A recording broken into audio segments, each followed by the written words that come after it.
ഈശോ മിശിഹായ്ക്ക് സ്തുതിയായിരിക്കട്ടെ.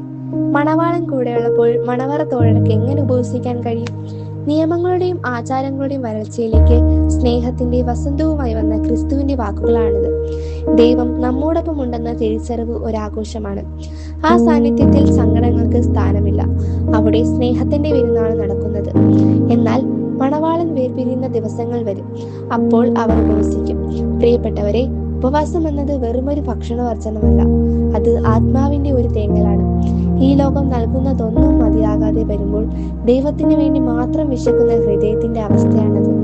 ജീവിതത്തിന്റെ ഏകാന്തതയിലോ ശൂന്യതയിലോ നിങ്ങൾ ദൈവത്തിനായി ദാഹിക്കുമ്പോൾ നിങ്ങൾ ആ മണവാളിന്റെ സാന്നിധ്യത്തിനായി ഒരുങ്ങുകയാണ്.